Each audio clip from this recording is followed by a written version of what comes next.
With fall camp underway, Tim Beck from Coastal Carolina says this is the best team that he's had for the Chanticleers. It's Locked on Sunbelt.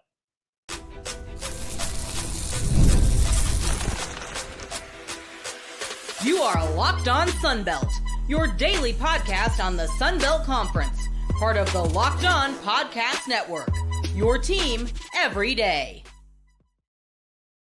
All right, Dave Schultz, Locked on Sunbelt, your teams every day. Glad you could be with us for another episode. We'll get right into it with the guys from Coastal Carolina, Nick Del Grande and linebacker Shane Bruce. First up, of course, the head coach, Tim Beck. Going into year number 3, and like a lot of teams this time of the year or in this era, always looking for that quarterback. And we actually get a pretty honest answer. I don't know. They've got 5 guys, and we will go over that with the head coach. We also asked him for a suggestion on what to do about this portal situation. NIL, they're going to get their money, but what can we do as now they've added another portal for student athletes? And so guys that are basically being kicked off the team is what it is. What can we do about that? We ask about the strengths and the weaknesses of the team. He is Tim Beck. He is one of our favorites. He's the one he was the one who suggested we go down to New Orleans. We thank him for that. He is the head coach of the Coastal Carolina Chanticleers. He is Tim Beck, and he is Locked on Sunbelt. Hi, Dave Schultz, another edition of Locked on Sunbelt, your teams every day. We're here with one of our favorites, Tim Beck, Coastal Carolina head coach. Basically, coach, I'm here because of you. You're the one suggested we're going to see you in New Orleans. Yeah. So everyone can blame you if they didn't want to see me because you suggested it. So I thank you very much. Well, I appreciate you being here. Always great to see you. All right. Coastal Carolina again. Pick 4th preseason. Tell us about your team heading into 2025. Yeah, really excited about this group. You know, it's been a off season of transition, right? So we've made a lot of changes, right? We got a new President Weinbrook. We got our athletic director Chance Miller, and just all the things that we're doing right now. It's a great time to be there. It's an unbelievable opportunity, and I'm super excited. And the focus has been getting us back to championships, right? Coastal Carolina is about championships, and everything that we do, every goal, every time we go to practice, every meeting, whatever we do, it's with that in mind, right? And to change the culture back to the way things used to be. And so, we made a lot of changes. I made new staff hires. Scott Aligo, our general manager, coming in to help us keep guys like Shane and Nick and not venturing off and losing some key elements to our program. So I'm really excited. I mean, I believe in these guys and think we have a really, really talented, fast. We have a lot of playmakers on our team. We're tough. I'm excited to get out and start practicing and watch our guys compete to see who are the 11 on offense and defense that'll step onto the field for us. What was that like watching the Coastal Carolina baseball team go on that run? It was incredible, right? I saw you out at the baseball games the whole time. I love it. I mean, I think it was remarkable what Kevin did. And again, it's just you ride that wave as much as you can ride that wave, right? Meaning there's a good wave. It's a great wave. There's a little break, right? And we're a new season, starting the school year, all that type of stuff. But we're certainly going to do everything that we can to continue. But that's Coastal, right? Is winning, right? And getting us back to our level of winning, right? To where we want to be, competing for championships. And then, I mean, when you're a Coastal Carolina baseball team, you're playing in the second to last baseball game of the season. That's a good season. That's a great season. Yeah, that's a really good season. It's a great season. All right, so then on the back end of that, what do we see at Coastal Carolina? The indoor facility opening up. Yeah. I mean, I know that's I would think that, not only gets you out of the rain, but I mean, gets you out of the heat in August. Well, it's South Alabama. They have what I call the indoorish facility. It's not totally enclosed, but you want to practice in the heat because you want to be ready for the season because it's going to be hot in the South. But at the same time, once in a while, you do need to get out of the heat. You need to get into the shade. Well, yeah, that and honestly, lightning. We get a ton of There lightning in Coastal, and I can't. I remember my first year going back. The week of UCLA, we had to practice in the batting cage. One day, the other days we had to cancel because there was too much lightning, and so again, what our administration's done, the people before, and the new administration that we have now, to be able to provide that new turf. We're laying down new turf it's again, great time to be there. Like there's so many positive things that are going on at Coastal. Our players are excited, as the coaching staff is. We're talking to Tim Beck, head coach of the Coastal Carolina Chanticleers. Usually it's the first question, but it didn't make it that way. We'll do it right now. Who's the starting quarterback for Coastal Carolina? I don't know. To be determined. Usually, you know what? Honestly, you never get that answer. It's always something else. But Really? all right, who's in the battle? So, I appreciate the honesty. We have 5 quarterbacks, obviously, that are competing for the job. MJ Morris, who MJ was a quarterback that I had at North Carolina State 3 years ago, and then transferred in from Maryland. Emmett Brown. Emmett's come from San Jose State. Samari Collier, who was at Hutchinson Community College, who won 2 national titles there. Tad Hudson, who was with us last year. He's the one. He's the one returning. Took one for the team. Yeah, took one for the team. And talented young player, right? And then John Hunt, who's a new player for us, incoming freshman. So I think it's a very talented group. Very tough players. That's the thing I admire. They have good leadership, great work ethic, and they're tough and they compete. So they're going to battle, and hopefully one of them will emerge clear cut to be the guy. But right now, they're all doing a tremendous job leading, and I think our football team has responded well to them. Are they all the same quarterback, or are we tweaking the system based on the quarterback? Well, they're all can do what we need them to do. Okay. I'm talking to Tim Beck, Coastal Carolina head coach, Lockdown Sunbelt, your teams every day. All right, where are the other strengths of the team? Well, I think there's a lot of unanswered questions to be answered, right? Still at the end of the day, I like our culture, right? This is a tough football team. This is a gritty football team. We tweaked some things in the off season to make sure that we held them accountable, and some of the things that require winning. The Chants can't beat the Chants, right? At the end of the day, we have a tough schedule, and like everybody does in our conference, it's a hard conference, right? So at the end of the day, we can't beat ourselves, and so we got to hold ourselves accountable. But it's a very talented group. We are fast. We got size that can run. We got playmakers.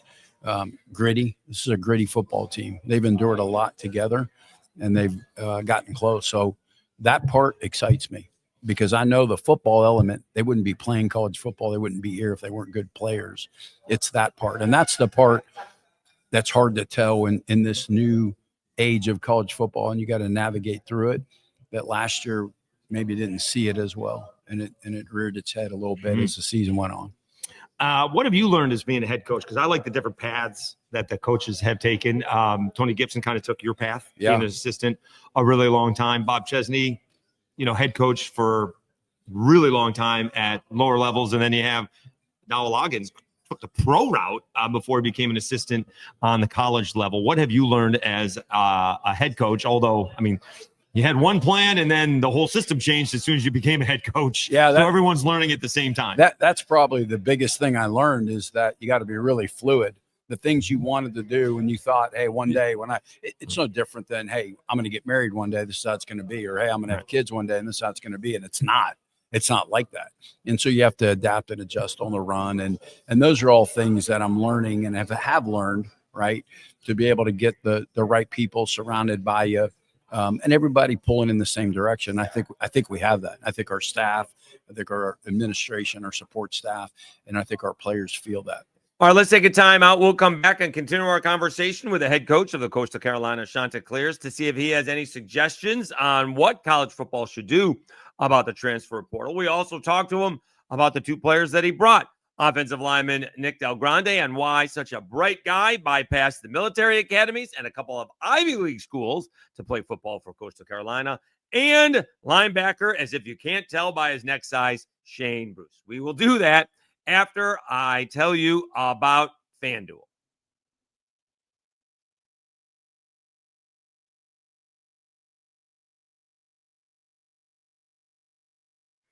Summer sports are in full swing, and whether you're all about baseball under the lights, golf on the green, or high-stakes soccer action, FanDuel is the best way to make every game even more exciting. You're already following the action. Why not make it a little bit more thrilling? With FanDuel, you get in on the game while your friends are getting sunburned at the beach. I've been using FanDuel to track my favorite matchups, and the app keeps it fresh with new daily promotions and fun ways to bet. It's easy to use, fast to pay out. It makes even regular season games feel like must-watch events. Whether I'm placing a same-game parlay or watching a bet ride into the ninth inning, FanDuel makes it feel like I'm part of the action. New to FanDuel, new customers can bet just $5 and get $150 in bonus bets if your first bet wins. Open the FanDuel app today or visit FanDuel.com to get started.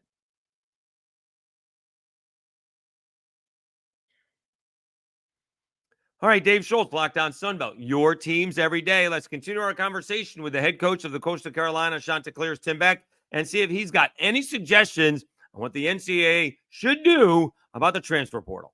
Talking to Tim Beck, Coastal Carolina head football coach. What do you see as the biggest challenge? Or let's do it a different way. What is the one suggestion you would make to the system? Do you have a suggestion? Because the NIL, give the kids the money. It is what it is.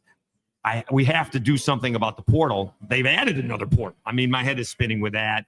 Somewhere along the way, we can't be getting ready for a bowl game and a kid trying to leave at the same time. That is ridiculous because, I mean, professionally, you can't do that. And so it can't be wide open free agency every single year. That seems to be a little ridiculous. Well, that seems to be the point for the coaches, right? You're right. Like in the NFL, if the Kansas City Chiefs are in a Super Bowl run, their guy doesn't sign a free agent contract and leave. Right. Like Right. it doesn't happen. Right. The season's over Right. before you start negotiations, whether or Right. not players are returning or players want to venture and see what they can profit from. That's right. I don't think anybody's against that part. They're just the timing of it. We'll make it February. Yeah. And it's just a hard time because you're dealing with academics, right? And so, middle of February, then a guy comes in, he's missed school for 2 months, right? He can't. Right. So you have that. You have seasons, like when they start, when coaches need them to try to, what did I say was important to us this year? It was developing that culture, right? It was getting our guys gritty. It was doing that. I know 2 years ago or a year ago, most of our guys came in the summer. I mean, we had players that were here for 6 months. Like, how do you find that out? Like, and that's Right. counting the season. They were here 6 months, right? So at the end of the day, you as a coach, you want them in January because So then that's the issue. Yeah. So that's the issue is that if you can transfer, but you can't show up into the fall. Right. That's where you got to give something to get something. Right. And if you get them in the fall, Right. you Well, don't they know. haven't built into the culture. Yeah, and you don't know what you're going to technically get when it gets hard because Right. it's going to get hard. It's going Well, to then get they become like high school players. Just Yeah. basically, they're high school players with college experience. correct. So hopefully, So I don't know what the answer is. Right, I don't want to. right. I appreciate the people that are trying to figure this all out because it's not easy. No. But as much as you can try to separate that within your program, meaning like it's a part of your program. Don't get me wrong. right. But when you go out to practice and it's time for football, it's time for football. Like those other things cannot come into your life and to worry about that. Right. So that's the easy part. All right. Tell us about your offensive lineman here, Nick Del Grande, because I mean, I got to try to figure something out. All right. Yeah. The guy had options at not one, not two, but all three military academies. Yeah. All right. And at the military academies, they're not looking at the high school film first. They're looking at the grades first. Because if the grades don't matter, the football ain't going to matter. All right. Also, he had opportunities at Dartmouth and Penn. All right. Yep. They also aren't looking at the film first. They're looking at the grades first. And yet this kid picked Coastal Carolina. Yeah. And with all due respect to Coastal Carolina, those academic institutions are a little bit. Come on, easy now. All right. Easy now. All right. I'm just saying. All Over right. to the side. So, all right. So you got a guy who's really smart. All right. And he chose Coastal Carolina. Tell us about your big offensive line. Well, I mean, quality young man, first of all, like great parents, great family, does things the right way, extremely hard worker, smart, intelligent. He's grown so much in his leadership and his off the field, just presence and demeanor and those type of attributes and characteristics, which allow him to continue just to grow and have the success he has. And he's a hell of a football player. He started every game for 2 years. I think he's a first-team Sunbelt All-Conference offensive lineman selection, so preseason. So we're really excited that Nick, and he's part of what built this. You know, that's why we're so happy him and Shane are both here because they're guys that laid the foundation of what Coastal Carolina is about, which is championships. And tell us about linebacker Shane Bruce. Yeah, very similar, right? Great family, hardworking, tremendous young man. I mean, he's already graduated, extremely hard worker. I think this is his sixth year playing football. Dr. Right? Shane Bruce. Dr. Shane Bruce, yeah. They may name a wing. They may name a wing in the dorm after him. Or a bathroom stall or something. Something, right? He's been here so long. But again, leader, captain last year on our football team, came back overcoming a tough injury towards the end of the year. Our leader on defense, bar none. Like he just got this presence about him, this characteristics about him that just our players just gravitate to him. So we're really solid. I got great senior leadership from these guys, and they lay that foundation and hold guys accountable, right, to the standard that we've set. I know we've talked about this before, but again, if these kids play it right, they can end up with an MBA, a law degree, and a house payment and no debt. Yeah. I didn't have that when I graduated. Yeah, college. And I'm not talking about kids that making millions of dollars playing college ball. Yeah. We're talking a few bucks, and they're financially, I don't want to say set for life, but off to a really good head start when they graduate college if they don't play pro ball. Right. I guess, sometimes people always try to compare, right, what they have to others. But majority, we look at the people that have what we don't have, right? We always look up and say, look how big that house is, or look at that car, or look at this guy's check or whatever. But rarely do we ever look down and see that this kid can't play football, or this kid wants a scholarship just to come play, or he's got a, like you said, he's got student loans that he has to pay. Rarely. And again, I'm not necessarily talking about our players. I'm just saying people in general, they don't look the other way and realize how thankful and grateful that they are to have the opportunity to play this game.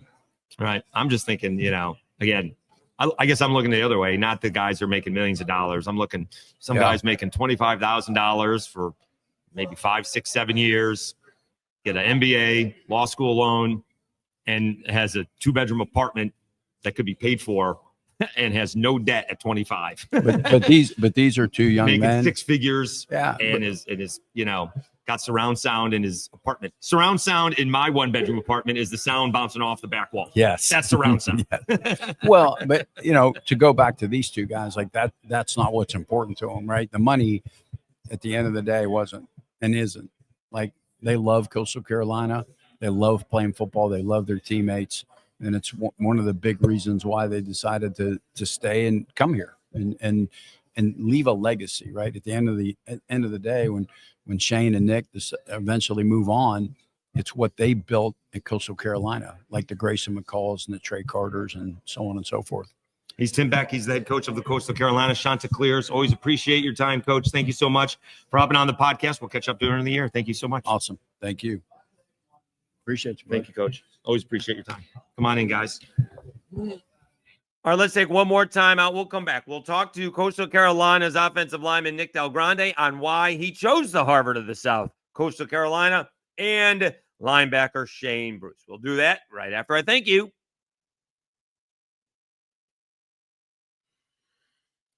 All right, we're almost there. 2,400, almost 50 subscribers. All right, and the growth has slowed down a little bit after all the big news has happened, but I think we're going to get to 2,500 before we kick it off for this football season in just about 3 weeks. Can you believe that? And we are, again, on pace for another record-setting month, audio-wise, unbelievably. That is to be the case. Don't forget about them. Apple Podcasts, Spotify. You can find Locked On Sunbelt wherever you get your audio podcast, but those are by far, Apple being the most popular, but Spotify is there as well. But I do thank you. We are going to have another, again, record-setting month. It's going to be great. And then when it kicks off, we'll see what September does. We could clear 10,000 downloads in a month. Really do appreciate it. Looking forward to it. I still think Southern Miss is going to take down Mississippi State. We'll see. All right, let's get back to it. With the players from Coastal Carolina.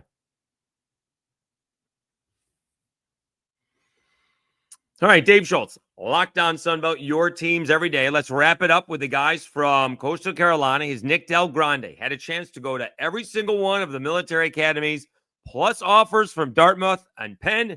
But again, as Tim Beck said, he chose the Harvard of the South, Coastal Carolina. He's a very bright young man, and he's played football for a little bit, and he's very good. He's the offensive lineman for Coastal Carolina. Why he chose to go to Coastal Carolina, and Shane Bruce going to anchor that Coastal Carolina defense. They are both locked on Sunbelt. Dave Schultz, Locked On Sunbelt, your teams every day. We're here with the guys from Coastal Carolina, Nick Del Grande and Shane Bruce. Nick, I'm going to ask you about that education. A lot of opportunities to go to some really fine education, academic places. Navy, Army, Air Force, Dartmouth, and Penn. And you chose Coastal Carolina. What was the thought process into that? You got to lean in and talk into the microphone. Okay. The thought process going into it, first off, was just I was committed to a program, not just the school. I was committed to the culture. I was committed to the whole entire area. Obviously, I committed to Coach Chadwell's staff in 2022. And I knew when I committed that there was a chance that they would leave. When you're coaching a good football team at the Group of 5 level, there's a high chance for that, and it happened. And that's how bright a kid he is. He already was looking at that at 18. And I committed, but that's why I committed to the school. I committed to the culture. I didn't commit to the coaches. And again, Harvard of the South, Coastal Carolina University. All right, so I moved to the South because I wanted to get away from the snow. I figured I was having trouble finding a job. I figured I could get rejected from the beach just as easily as I could get rejected from the snow. Was that part of the thought process? Because Army and Navy. Navy's a little bit further south. Air Force is in the mountains. Was part of the weather part of the deal? Because I can deal with the snow. I can't deal with the cold. Not really, to be honest. I'm good on the snow. Like snow's okay. Cold's bad. Can't deal with the cold. Yeah. So I don't think it played a huge decision. Honestly, it's kind of like it's either really hot here, like you still get your winter in South Carolina. So you do not. What's winter in South? 20 degrees in Conway, South Carolina. Everyone's looking at me. I'm like, snow on the ground. Yeah. 20 degrees. We had 6 inches of snow just a couple months ago. So it's not from 6 a.m. to noon. About a week. It was about a week. Well, that's the problem. That's the problem is that when it does something like that, it does happen. Well, then no one knows how. Right. No one knows how to respond to it because that never happens around. Did you teach them how to shovel? Oh, I was out there. I got it done. Make a snowman? Trying to lead by example, I guess. There you go. Well done. All right. So, how have you improved as a player? Oh, that's a question. With your coach sitting right there. Honestly, I wanted to give a big shout out to Coach Wareheim, our offensive line coach. I didn't play a single snap as a true freshman. Did not get on the field one time, special teams or anything. Coaching staff left, and I was here. Coach Wareheim just really gave me an opportunity to kind of showcase my talents and earn a job. And I went out and did that my redshirt freshman year, and I just haven't looked back since. And I think that all right, so what did you need to learn between those two seasons? Honestly, was that just a size thing? Was it an athletic thing? Something had to change besides just getting a chance. Mentality. I'm 18 years old. I'm a true freshman. I'm telling myself I'm a young guy. They don't get on the field anyways, sure. Like those kind of things. But then my redshirt freshman year, something clicked in my mind where I'm like heck with that. I'm getting on the field and I'm playing ball this year. I'm gonna help us win games. Talking with Nick Del Grande and Shane Bruce. We'll get to Shane here in a minute. All right, how do we get Coastal Carolina back to those championship ways? Because that is what is expected at Coastal Carolina. I think it's just really big to have a lot of grit in the team. That's something that we are known for at the Coastal Carolina, and we just need to get back to those ways. I think with all the new transfer portal rules and just guys coming in and out, I think we struggled with building a true culture, and that's something that the leaders, Coach Beck, the administration, Scott Aligo, our new general manager, I think we all just honed in and just said, we need to get this accountability and just build the culture back up to the way that Coastal Carolina is known for. All right, Shane, talking to Shane Bruce, linebacker, as if you can't tell he's a linebacker with that neck or whatever that is sticking out from his shoulders. All right, how can we use what the baseball team did and bring that to the football team? Because that was quite the run that the baseball team did, making it all the way to the championship series against those LSU Tigers. Yeah, what they did was awesome to watch. I know we had a bunch of guys over at our house watching the games, so we were really fired up about what they were able to do, and they had a great thing going. And I think just like you said, I think we can carry that momentum that the university feels right now, and I think we can build off of it and have a great season, and just keep the ball rolling in that aspect. So baseball, very different than football. Baseball is actually that individual team sport, right? Also, it's much more fluky, no pun intended with the kid's name, but football is much more tends to be the team. There's much we'll try that again. All right. The David Tyree catch on the helmet does not happen very often. All right. Whereas Coastal Carolina gets to the Super Regional because Auburn lines into double play, not once, but twice. So you hit it on the nose twice and bad happens. Whereas Coastal hits it off the end of the bat and the pitcher throws it to first base and the first baseman drops it. All right. That happens in baseball much more often than, a tipped pass may be an interception. All right. Although that does happen in football. It's much more fluky in baseball. And so much more team effort in football, whereas, you hear coaches say it all the time, 10 players playing one defense, one player playing another defense, and all of a sudden the marching band is playing because the is playing the fight song. How do you build that culture, as Nick said, with all the new guys from the transfer portal? Yeah, I think it's pretty important to build the culture while we're in the facility, the way we work, the way we go about our business and meetings and things like that. But really, you got to get to know guys off the field. And I think that's where we've really done a better job this year. I couldn't tell you how many times that we've had the whole D-line or O-line over to the house, receivers, DBs. I mean, you name it. We've had everybody off the field. And so when you really get to know guys on a deeper level like that, it really, really builds a stronger bond between you. And then you can take that out. And when you're going through hard things on the field, you're just getting that much closer. And I think that's something that we've done a great job of this year. So maybe that's where that baseball team run did happen. Going to Auburn and watching them play for 10 days in Omaha. That's where the bonding happened. Yeah. Oh, yeah. 100%. All right. We're talking with Shane Bruce, Coastal Carolina. How much is that indoor facility going to help you guys? Oh, my gosh. It's going to be great. I mean, we won't have to miss any practices anymore due to weather. Nick said it in another interview, but those things add up. You miss a couple practices and, you're behind the ball. And so I think that's a great opportunity for us to just be able to get our work in no matter what. Was there ever a time, because that sounds odd, because was there ever a time when you were like, oh my goodness, we don't get to practice, we get the day off? Now you're anxious to saying we need the practices. Oh, yeah. I mean, that's a mentality change somewhere along the way. It comes, a few years playing college ball, when you're younger, you don't mind the rainy days as much in the gym, but now you understand the importance of it. And so, you're grateful to have something like the indoor to be able to get in there and get working. All right. He's Nick Del Grande. He is Shane Bruce. They are the Coastal Carolina Chanticleers. We learned that, although we knew it, but we learned it from the head baseball coach as well. They are locked on Sunbelt. Really appreciate you guys hopping on the podcast. Thanks so much. Best of luck this season. Please stay healthy. All right, guys. Thank you. Appreciate it.